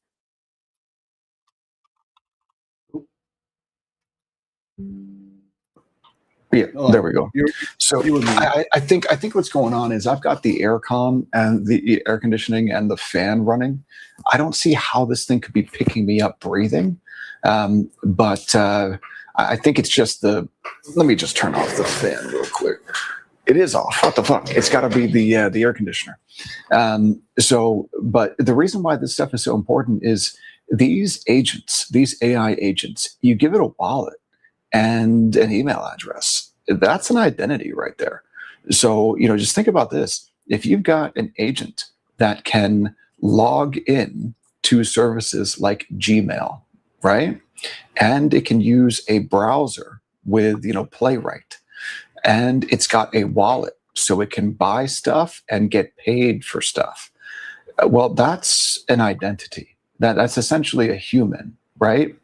So how do you custody the keys for that agent? How does that agent custody its own keys? That's why we're taking a look at Turnkey, at Privy, Fireblocks maybe to a lesser extent. But another reason why this agentic stuff is so critically important to understand is, as a human trader, we simply cannot compete with computers. We can't compete with algorithmic trading. So the only way that we're going to be able to be successful is by integrating, agents into our workflows. And, I think we've got to start to think in terms of AI agent first workflows, rather than like human centric workflows, because we're just too slow. We're too slow. We're too stupid. We make too many mistakes. And, these agents, as long as you give them the right policies, the right guardrails, then, they should, as long as your logic is solid, outperform any human trader. So that's really what I'm looking forward to really using this stuff for, Mike, is algorithmic trading using agents. And so far so good. So these deep dives that we've run through over the last 2 days on Privy, on Turnkey, on Fireblocks, these live, and virtuals also, these live, and this is all about AI agents and key custody. These live in the Intel library at the node.pro. So if you want to go ahead and take a look at all the rest of the content that we've got over there, just head on over to the node.pro. Now, Mike, we've got looks like 22 minutes left. In the final 22 minutes here, I was thinking that maybe we could run through some TA. Maybe we could, go ahead and do something like that. That could be fun. I know the audience always enjoys, the TA on, some of the, projects, that are looking good, and we just kind of, helping them understand what's going on in the markets a little better. I like TA too. So let's take a look here at some. I like TNA. Yeah, that's what I'm saying. So let's go ahead and take a look at some of these majors, right? I've got a couple of different watch lists here. I put together a top 500 digital asset watch list here. And so what I want to do is actually I want to sort by change. So I just want to see, what's actually up. What's up today? It looks like, very, very few assets, digital assets, are in the top 500 are actually up. Let me just go ahead and refresh. Okay, now I'm going to sort this way. I don't know what SYN is. SYN. SY. It looks like this one that's Syndicate. It's on the base network. Great. What is it? If it's the one I'm thinking of, I mean, we can do a deep dive on it. I don't know a ton about it, but Yeah, I just know that it launched on base, and I ended up getting an airdrop for it for Is it? a Is it? I think. Are you sure it's? It might be something called Synapse. it could be. I just know that there was a token that came out that with a similar ticker that was called Syndicate. So yeah, this might be a little something different. Yeah, I think. I think this is something called Synapse. Okay. So I'm looking over here at DeFi Llama, and I don't know anything about Synapse. So let's take a look at this. I mean, dude, look at that TVL though. It got all the way up to nearly a billion. It was 1.1 billion TVL. Now, I mean, what is that? Negative 99.9%. That's not good. But it's the only digital asset in my top 500 watch list here that's actually up today. You know, XLM's up, but fuck XLM. That's a bunch of bullshit. And then, Engine, ENJ, that's one of these ancient, dog shit coins. So I want to learn a little bit more about Synapse, seeing as how it's, plus 50% today. What is this thing? If we take a look at Synapse by Hypercall, Mike, is there any news on X about Syn, SYN, or Synapse protocol? I wonder what is driving the outperformance today. It could literally just be that the thing is sold off so much, and now it's dead cat bouncing a little bit. But I gotta say, this has been a pretty massive bounce. We're talking about 2.78 cents all the way up to at the peak earlier today was nearly 14 cents. That's a 4x, a 400% return over the last 6 days. So this is why people love altcoins, because of performance like this. So if we can figure out what Synapse is, maybe there's some value here. But it's just a bunch of people talking about entering longs and shorts on it. Yeah, so gamblers trading this thing. What is Hypercall? Hypercall by Synapse. Okay, hold on. Here we go. No, this. You know what? Let me just do this. Let me go to Google. Dude, you know what this is? It looks like it's options on Hyperliquid. Is that what it is? That's kind of what it looks like. Synapse has launched Hypercall. Okay. Options on anything from any size. I see why it's up. Okay, so now what we've got to figure out is, because it looks like this is on mainnet now. Yeah, it looks like it's a protocol, Synapse protocol by Hypercall. This is pretty cool. Hyperliquid options. Securely connect every blockchain. Synapse is comprised of a cross-chain messaging framework and an economically secure method to reach consensus on the validity of cross-chain transactions, enabling developers to build truly native cross-chain apps. Okay, and so what I'm seeing here, I'm looking at the actual DApp itself. It's number 7 trending on CoinMarketCap, so that makes sense. And this is something that crypto DeFi has been missing is real liquid options protocols. They don't exist. You've got Derive, and then you've got another one, Fake Options. I can't remember the name of it, but Derive, the markets there are so illiquid that I can't tell if you're actually trading against. I can't tell what the counterparty is on Derive. And Derive did some crazy shenanigans, immediately after the layer 0 Aave problem, the layer 0 exploit, the big problem on Aave. Derive, the day after that happened, they did some crazy bullshit. basically taking the protocol down for an hour, giving ownership to one wallet, and then they said, "Oh, don't worry, everything's good." So like I'm done with Derive, but Hypercall, if something like this can actually catch on, and if there's actual liquidity, and so Mike, what do you got? What are you sharing here? So this is basically the chains that it is able to use. So if in case you were curious, it has Ethereum, Berachain, Hyper EVM, Hyperliquid, Unichain, World Chain, Optimism, Arbitrum, Avalanche, Base, Blast, BNB, Linea, Scroll, Polygon, Phantom, and a bunch of others. So it just says Synapse is a widely integrated across the most used layer 1 and layer 2 networks for a seamless cross-chain experience.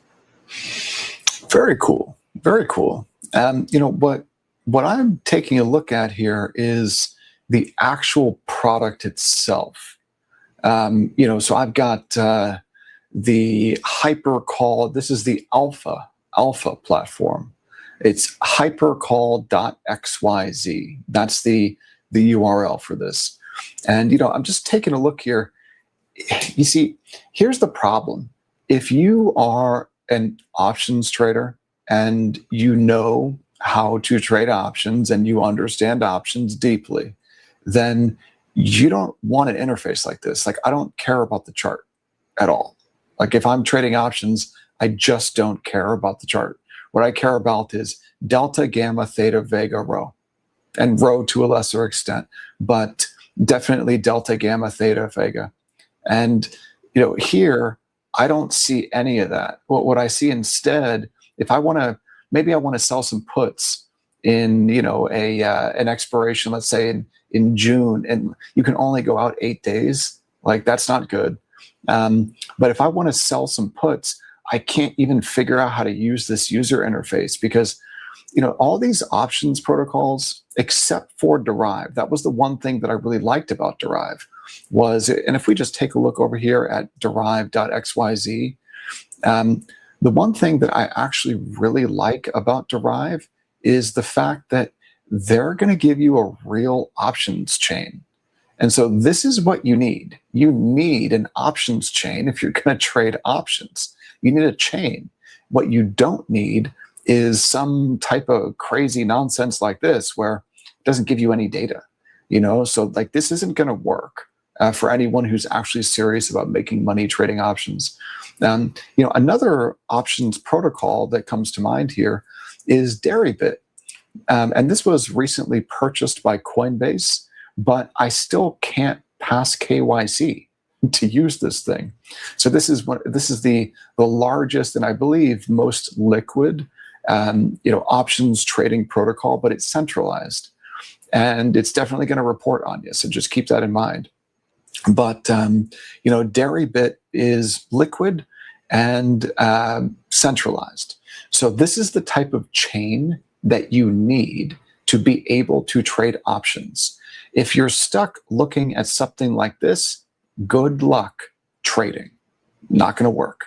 Now, if we hop on over here to DeFi Llama, and then we take a look at the old menu, and we go to volumes, and then we take a look at options premium volume. Only $3.84 million over the last 24 hours in options premium volume. Very, very illiquid. And, so I'm taking, it was Ithaca. That's right. The reason why I forgot the name of it is because if you take a look at the UI UX for this Ithaca protocol, and I can't even, it's giving me an SSL protocol error. I can't even connect to Ithaca. Did Ithaca, is there some problem with this protocol? I've never heard of it. Yeah, so this used to be something that was really trying to compete with Derive, but if I can't connect and it's giving me an SSL error, then is there some problem, or is that on my end? Is there a problem on my end, or is it a problem with Ithaca? I can't quite tell. I think it could be me, simply because I'm looking over here at X and I don't see any big problem. Although, when was the last post? Okay, the last post was June 16th. So it's probably an issue on my end, not being able to connect to the website. It says 403 forbidden. That might mean that I need to turn on a VPN to be able to use this. That could be what's going on here. But the problem that I wanted to point out, though, is that with these options protocols, RISC is a great example too. So RISC is native to the Hyper EVM. The biggest problem, in my opinion, with protocols like RISC and Ithaca, and now that we're taking a look over at what was it called again? Hypercall. The biggest problem with these, Mike, is that they don't give you a chain. What they're doing is they're giving you like some type of abstract options contract or something. And Ginger Prince, I really appreciate that comment, man. Thank you. So what he's saying there, Mike, is you guys have the best education on crypto and explain specific DeFi projects that is easy to understand. I'm definitely not an expert, so thank you guys for what you do. I appreciate that, Ginger Prince. Thanks so much, man. We do our best over here. And, so the problem with these options platforms, though, is like, what the hell is an option income vault? Like, what's actually going on behind the scenes here? So one thing that is always true in crypto and specifically in DeFi, one thing that's always true is that if you can't figure out where the yield comes from, you are the yield. So you got to understand, like, how is RISC actually generating these like options vaults? What exactly does that mean? Over here on Hypercall, why can't they give me an options chain? Like, none of the information that you need as a professional options trader exists here. And that means you can't trade here. Over on Derive, they give you a chain, but take a look at the volumes. The volumes don't exist. See this vol 24-hour volume? There's nothing here. And the open interest super thin. And so what that means is, if I even go, this is the 2 days, this option cycle expires in 2 days. If I go out to like August, where you've got 70 days to expiration, there's no volume here either, and very little open interest here. And so if you take a look at the spreads, even like the at the money spreads, these are like 4% wide. That is crazy. That's horrible. And if there's no volume at the money and very little open interest, then who's your counterparty? Who are you trading against? Like, you're trading against the protocol, Derive, right? That's the only thing that makes sense here. And so to me, that means that these are fake markets. If I'm trading against the protocol, I don't want to do that. I want to trade against a liquid counterparty, and that's got to mean that I'm trading against other traders. If I'm selling premium, there's got to be someone on the other side who wants to buy that premium. That's just not the case, I don't believe, here on Derive. Over here on Hypercall, I can't tell what this actually is because it doesn't give you any of the information that you need to trade options. Over here on RISC, this is like, this could be legitimate, but like if they're saying that this is an options protocol and then they wrap everything up into vaults, and so if we take a look at the these products, right, when we take a look at like covered calls on, maybe if I go to like, you see these APRs, if you don't know what the yield source is, you are the yield. So if I want to trade K-hype covered calls, what does this even look like? Well, here's this expiration cycle, July 31st, but it doesn't give you days to expiration. Okay, here it does, 43, perfect. So, but the way that the information is displayed here is horrible. You have to be a professional options trader to even understand what it is that you're looking at. So I'm trading a covered call. That means buying the underlying K-hype and selling calls at the money or out of the money against that underlying. So that's what the strategy is. Now, how many calls do you sell? If you're long one hype, one K-hype, well, and you've got to sell to get to delta neutral, that means you got to sell a couple of at the money calls just to get to delta neutral. So like, what are my deltas here? It doesn't tell me my deltas. Does that mean that I'm going to be long? Am I long K hype? Or can I get short K hype? Like, how does this work? It doesn't tell you. All it does tell you is some big flashy APR number. So whenever you see, like in DeFi on a protocol, a big APR number, but it doesn't give you any of the information that you need to be able to figure out, like, where's that yield actually coming from? Am I long? Am I flat? Am I short? Then you got to just disregard this. This number doesn't mean anything if you can't get enough information to figure out how you're trading this underlying asset, K hype. So if it says, okay, I'm trading in the July 31st expiration cycle, that's 43 days from now. It says, choose the price at which you're happy to sell K hype. So what that means is if I'm buying the underlying and selling calls against it and the underlying appreciates, then that underlying asset is going to be called away from me at or before expiration, depending on whether I'm trading American or European style options. I don't have any of that information here when I'm looking at this protocol. And so I don't have enough information to be able to make a decision. Instead, what it's trying to do is say, okay, well, you want to earn this yield? Click this button. And that doesn't work. If you're serious about consistently making money, this does not work. And so I see the comment, Ginger Prince is asking, what's your opinion on Thinkorswim? I love Thinkorswim. I love it. Thinkorswim is, what I grew up on. So in 2011, I was introduced to options for the first time and instantly fell in love with them. Wanted to learn everything that I possibly could. And that meant learning how to use Thinkorswim. So TOS, that was a Tom Sosnoff product. And then Sosnoff ended up building Tasty Trade. And I don't remember the name of that brokerage that he just sold. I never actually used it. I was always on Thinkorswim or Interactive Brokers. But that's the thing, Mike, that crypto is missing. Crypto and DeFi is really missing a good options platform, a good options protocol. It doesn't exist right now. So when I take a look in my watch list, the top 500, and I see, that coin or token, whatever it was, Synapse, pumping, sell this rally.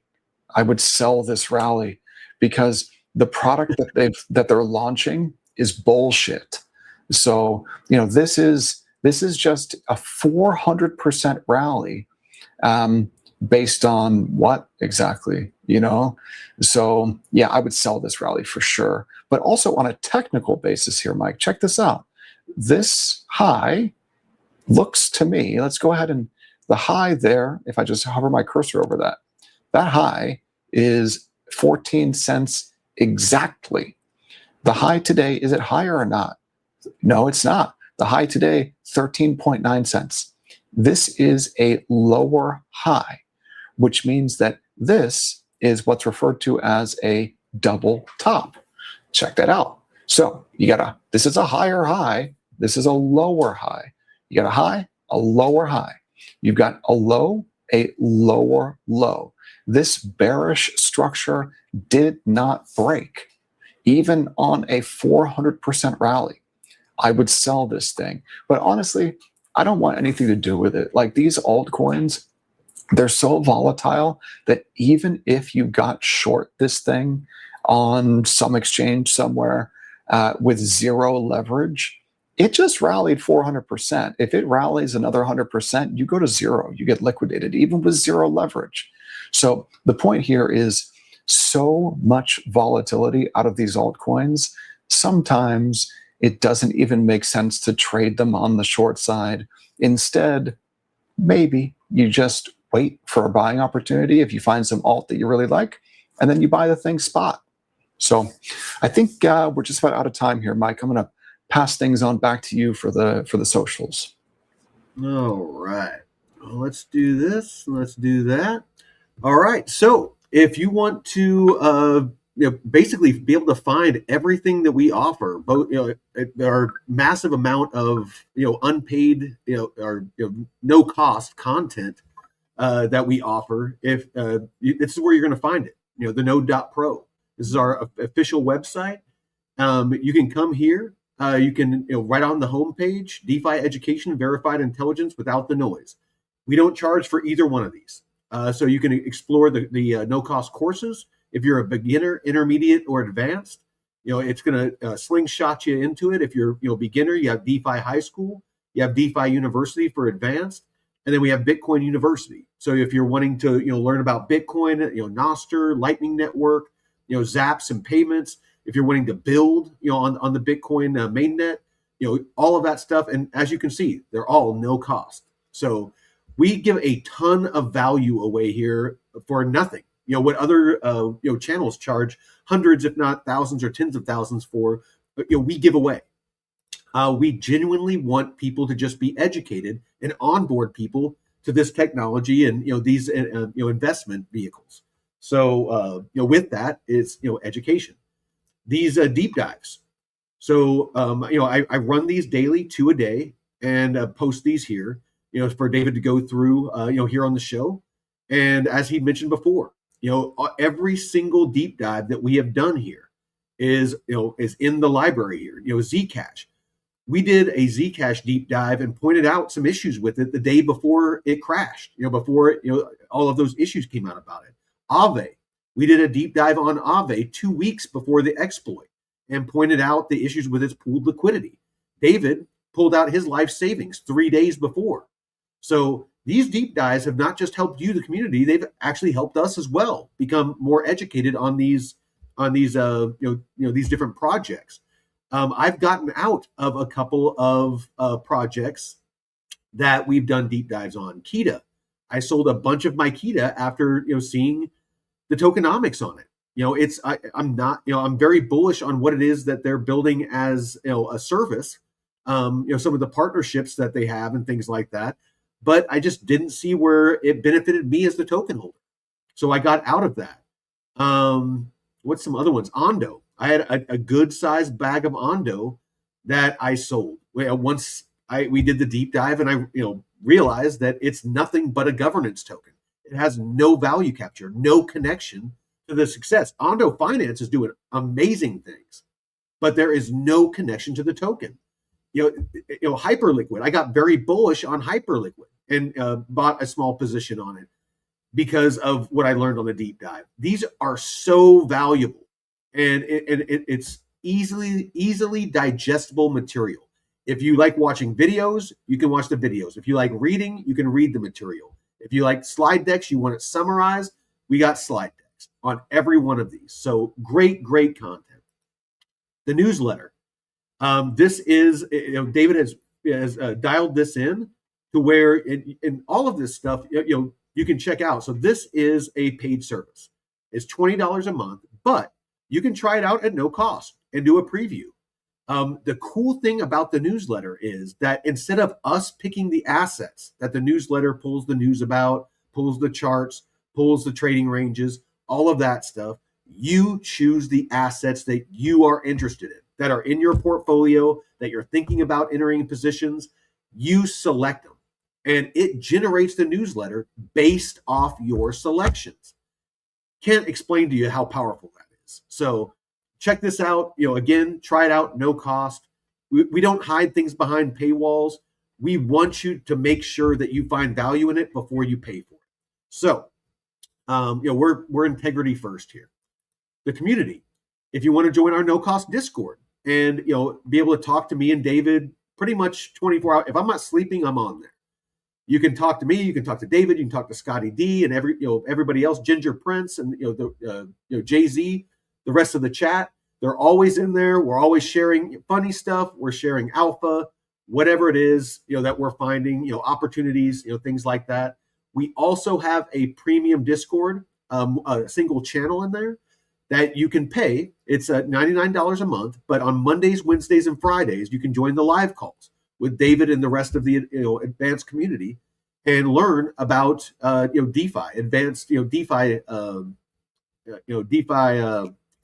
The word I'm looking for? Strategies. Advanced DeFi strategies like looping and arbitrage and things like that. Strategery. strategery, financial strategery. So that's one thing that you can take advantage of. Our store. Again, if you just want to support the channel, if you like some of the designs, you like the hoodies, you like the hats, whatever it is, this is a way that you can help support the channel. We greatly appreciate it. Not necessary, but we greatly appreciate it. They'll learn, again, DeFi University, no cost. Please take advantage of that. Our schedule. This is a snapshot of Monday, Tuesday, Wednesday, Thursday. So as you can see, you're watching the Node Show morning show. Got the blockchain report right after this. It's actually going on right now. We got the market wrap. Later on, me and David will be going over some advanced strategies with using aerodrome locks. And tonight we'll be doing a red pill and talking about real estate. And if that is still a great way to increase your wealth. Fridays, Saturdays, Sundays. Gold is our daytime shows. Purple is our live calls, Monday, Wednesday, and Friday. And red is our evening and weekend call, or even in weekend shows. Coaching. This is David's bespoke one-on-one coaching. Once you're up to speed in DeFi University and you have a basis of knowledge, feel free to schedule a one-on-one consultation where he will go over and do an initial assessment of your risk profile, what your let's forget the name. Your portfolio, what your portfolio currently looks like, and what your goals are. And based off of that, then he'll decide if it's going to be a value for you, you and him together. And if it is, you can become one of his clients to where he does one-on-one live calls with you and lines out, okay, this is what happened since our last call. This is what you need to do before our next call, and go through lessons one-on-one with you. So it's a great way to accelerate, and take yourself to the next level, in investing in these assets. So with the private coaching, what that's really about is helping you build a skill set. So I've worked with greater than 400 individuals in over 30 countries over the last 5 years in crypto and DeFi. And I've worked with people, from housewives to military contractors and everyone in between, all sorts of different types of people. And what it always comes down to is helping people build a skill set. Because I'm not a financial advisor, so I can't give you any advice like that. But what I can do is I can help you learn how to navigate these markets for yourself. So that's what I do. In fact, I've got a call with a prospect in 8 minutes here. All right. Well, if you want Jay-Z, let me know what your name is in Discord, and I'll fix that, because I can go in there right after this show and